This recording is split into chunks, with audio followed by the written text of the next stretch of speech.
सभी साथियों को जेपी क्लासेस में सभी साथियों का स्वागत है। मैं जगदीश प्रसाद। हाय हेलो, कैसे हो? मेरी वीडियो जो वाच्य में मैंने डाली थी पहले, वो आपको कैसे लगी? और अब मैं वाच्य के अगला भाग जो क्रम वाच्य और कृत्रिम वाच्य को दो चार उदाहरणों के माध्यम से और समझाऊंगा, और कल मैं भाव वाच्य की क्लास लगाऊंगा। तो ज़्यादा से ज़्यादा लाइक शेयर सब्सक्राइब करते रहें और आगे चलते हैं आज की क्लास में। देखिए, मैंने आपको बताया था कर्तृवाच्य और मैंने बताया था क्रमवाच्य।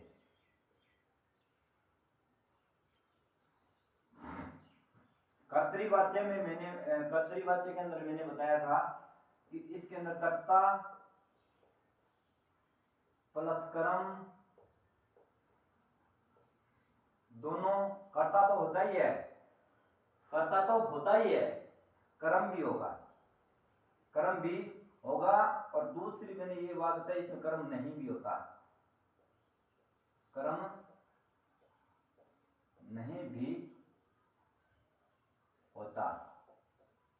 अर्थात इसके अंदर मुख्य बात यह है कि इसके अंदर कर्ता प्रधान होता है।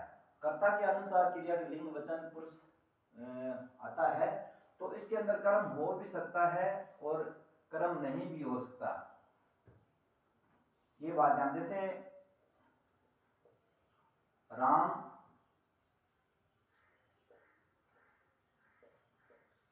लिखता है, राम लिखता है, ये कर्तृवाच्य है। राम पत्थर लिखता है, राम लिखता है, इसमें कर्म नहीं है लेकिन ये कर्तृवाच्य है। राम पत्थर लिखता है, इसमें कर्म है लेकिन ये भी कर्तृवाच्य है। इतनी बात आप समझ में आई? आगे चलो, आगे देखें। तो मैंने कर्म के बारे में बताया था आपको कि कर्म के अंदर, कर्मवाच्य के अंदर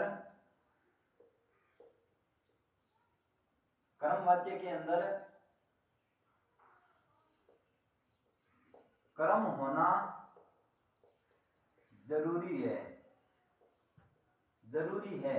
कर्मवाच्य में कर्म का होना जरूरी है, कर्मवाच्य के अंदर, लेकिन कर्ता का होना जरूरी नहीं है, कर्ता का होना जरूरी नहीं है। अब जरूरी नहीं है, इसका मतलब यह हो सकता है कोई घटना प्राकृतिक हो या कोई वाक्य ही ऐसा लिखा जाए जिसमें कर्ता का उल्लेख न करके सीधा कर्म का उल्लेख कर दिया जाता है, जिससे मैं कुछ उदाहरणों के माध्यम से आपको समझाने का प्रयास करता हूं। पहला उदाहरण कर्मवाच्य का।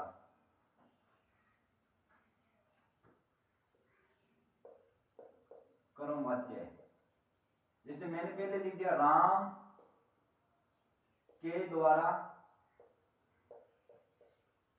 पत्र लिखा जाता है। देखो, अब यहां पर पत्र मुख्य है क्योंकि पत्र लिखा जाता है। ये क्रिया की जो लिंग वचन है इस क्रिया का, ये पत्र के अनुसार है, इसमें कर्म प्रधान है। तो एक तो वाक्य कर्मवाच्य का इस प्रकार से आएगा जिसमें कर्म का कर्ता का भी उल्लेख होगा। कर्ता का अगर उल्लेख होता तो के द्वारा या से, ये दो लगे होंगे। एक उदाहरण और देख लो, राम के द्वारा गाना गाया जाता है,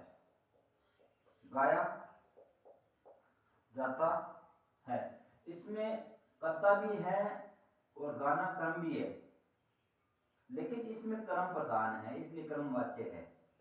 ये दो वाक्य, एक तो कर्मवाच्य के अंदर इस प्रकार का वाक्य आएगा, के द्वारा से, ये लगे होंगे।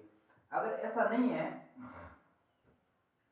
और वाक्य दूसरी तरह से आ जाए जिसके अंदर दूसरे प्रकार का जो वाक्य हो उसमें कर्ता का उल्लेख नहीं होगा। जैसे मैंने पत्थर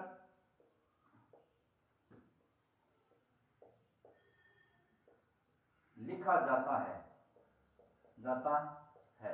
अब समझने का प्रयास करो, इसमें कर्म का उल्लेख है, ये रहा कर्म, लेकिन कर्ता का उल्लेख नहीं। कर्ता तो करने वाला है, लेकिन कर्ता जब वाक्य के अंदर प्रधान है ही नहीं तो उसका उल्लेख करना भी, आप उल्लेख कर भी सकते हो और नहीं भी कर सकते हो। अगर इसको उल्लेख करना है तो राम के द्वारा लगा होगा, नहीं तो पत्थर है लिखा जाता है, ऐसा वाक्य आ जाए, या इस प्रकार से अधूरा वाक्य आ जाए जिसमें कर्म दिया होगा, क्रिया दी होगी, पूरक क्रिया दी होगी, इस प्रकार का अगर वाक्य आता है तो भी वो कर्मवाच्य है, कर्मवाच्य है। ये बात मेरी आप ध्यान से सुन लेना। कर्मवाच्य के अंदर कर्ता दो प्रकार के हो सकते हैं, एक तो प्राणी। कर्मवाच्य के अंदर कर्ता दो प्रकार के हो सकते हैं, एक तो प्राणी। अगर प्राणी होगा तो इस बात का ध्यान रखना के द्वारा लगेगा, लगा होगा, के द्वारा या से, ये लगा होगा, के द्वारा या से लगा होगा। अगर प्राणी करता होगा तो प्राणीवाचक होगा। दूसरा मैं आपको बता दूं कि कर्मवाच्य के प्रकृति होती है ना हमारी, ये कर्ता हो सकती है, प्रकृति कर्ता हो सकती है। जब प्रकृति कर्ता होती है तब कर्मवाच्य होता है और उसमें कर्म का उल्लेख होता है। देखो मैं आपको वाक्य समझाता हूँ, दो तीन वाक्य और समझा के आपको बता देता हूँ। जैसे एक वाक्य, गिलास टूट गया, गिलास टूट गया, गया, ये कर्म रहा, हो गया। दूसरा बात, हवा चल रही है, हवा चल रही है, हवा कर्म हो गया। या इस प्रकार से नया होकर के इससे आ जाता है, तूफान आ गया, या हो गया लड़ाई हो गई, हो गई, हो गई। एक वाक्य, दो वाक्य, तीन वाक्य। इन लड़ाई हो गई इसको करने वाला प्राणी है, लेकिन उसका उल्लेख नहीं है, सीधी लड़ाई से ही शुरू कर दी बात, तो ये कर्म है, तो ये कर्मवाच्य होगा। हवा चल गई, इसका कर्ता प्रकृति है, प्रकृति है, तो उसका उल्लेख करना जरूरी नहीं, इसलिए क्योंकि कर्मवाच्य में कर्म प्रधान होता है। तो हवा को चलाने वाला कौन है, भगवान या प्रकृति, तो ये कर्म रहा हवा, तो ये भी कर्मवाच्य है। इसमें देखो गिलास क्या है, कर्म है, ये एक नेचुरल घटना हो सकती है या प्राणी के द्वारा भी घटना हो सकती है। जैसे प्राणी है, जैसे इसमें प्राणी लिख दो करता, जैसे आज मेरे हाथ से गिलास टूट गई, मेरे द्वारा गिलास टूट गई, मेरे हाथ से गिलास टूट गई, ये भी कर्मवाच्य है। मेरे द्वारा गिलास टूट गई, ये भी कर्मवाच्य है। तो इन चीजों का आप ध्यान रखना, कल हम भाववाच्य करेंगे। और आज की क्लास इतनी। मेरी क्लास आपको कैसे लग रही है, ज्यादा से ज्यादा समझाने का प्रयास करता हूँ, कॉन्सेप्ट क्लियर करने का प्रयास करता हूँ, ताकि आपको पेपरों में कोई भी उदाहरण आ सकता है। उदाहरण जो मैं लिख रहा हूँ या कोई भी लिख रहा है, वो उदाहरण आना एक नेचुरल घटना हो सकती है कि अपवाद हो सकता है, किसी ने कोई उदाहरण दिया और वो परीक्षा में एग्जामिनर ने दे दिया, बहुत ही आपके सौभाग्य की बात है। अगर ऐसा नहीं होता है तो कॉन्सेप्ट अगर आपका क्लियर है तो कोई भी उदाहरण आ जाए आपका प्रश्न सही होगा। मेरी क्लास लगाओ, मैं ये कहता हूँ, मैं कॉन्सेप्ट क्लियर करवाता हूँ, जो मैं समझाने का प्रयास करता हूँ आप समझते हैं तो मुझे कमेंट करके बताएं, मैं समझ गया, हम समझते हैं, नहीं समझ पा रहे मैं और अच्छे तरीके से समझाने का प्रयास करूंगा। आप कॉन्सेप्ट आपका अगर क्लियर है तो आप उदाहरण कहीं से आए, आपका प्रश्न गलत नहीं होगा। इसी के साथ जगदीश प्रसाद को इजाजत दीजिए, नमस्कार।